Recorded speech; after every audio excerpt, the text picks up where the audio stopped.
رَبَّنَا هَبْ لَنَا مِنْ أَزْوَاجِنَا وَذُرِّيَّاتِنَا قُرَّةَ أَعْيُنٍ وَجَعَلْنَا لِلْمُتَّقِينَ إِمَامًا. Our Master, our Lord, gift us, grant us. You know, in Quran we find atina, give us. A'tina, to give a grand gift. Gift us an unexpected gift, a beautiful gift. Hablana, this is the gift you're asking Allah to give you.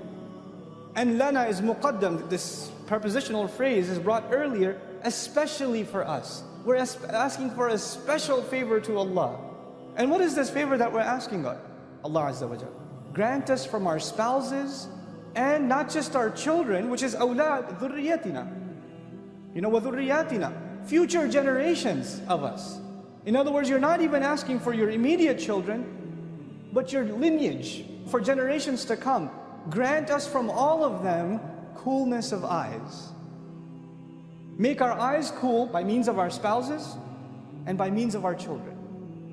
All of us have to appreciate the power of this dua because of the crisis of the world today. The world's fundamental institution of family is under attack.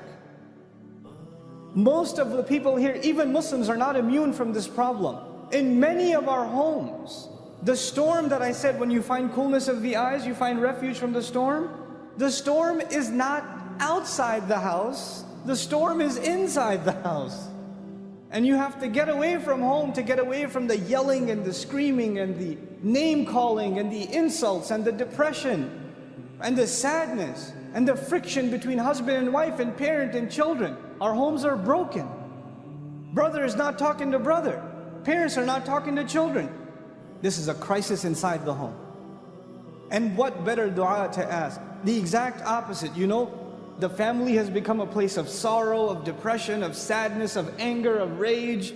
People feel like they want to escape it. And here Allah tells us to ask so perfectly, so eloquently, that the home should become the place of refuge. It's like the outside world is a storm, and you suffer on the outside, and your refuge, your safe haven, is those doors in your home, is your spouse, is your children. When you see them, your worries disappear. But for most of us, when you see them, your worries begin.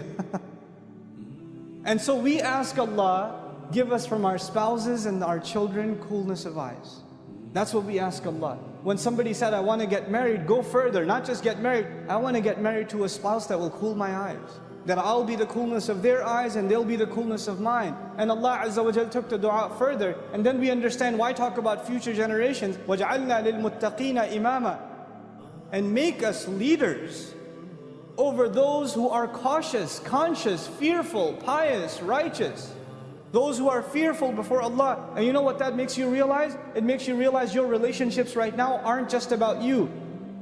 You're setting a precedent in your family for generations to come. So when you are not acting as good husbands and good wives and good parents and good children, what are your future generations going to be doing? And who's going to be answerable for that negative trend that was started by you? Who's going to be answerable for that? So it's an intelligent dua that we should find coolness of the eyes not only in our immediate family, but the future generation should be people that are righteous too. Because when we're raised on Judgment Day, we are imam over the entire family, whether they were messed up or not. We better ask for the kinds of people, if they're underneath us, not those who are dragging us down on Judgment Day, but those who are elevating us. And we beg Allah that He give all of us those kinds of families. So I beg all of you sincerely that we all make this sincere dua to Allah. رَبَّنَا هَبْ لَنَا مِنْ أَزْوَاجِنَا وَذُرِّيَّاتِنَا قُرَّةَ أَعْيُنٍ وَجَعَلْنَا لِلْمُتَّقِينَ إِمَامًا. I sincerely pray that Allah Azza wa Jal gives all of us and makes from our spouses and our children those that are the coolness of our eyes, and that He makes us imam, a leader over those that are pious and righteous. May Allah forgive all of our shortcomings, accept all of our dua, and make the means of our forgiveness easy upon us.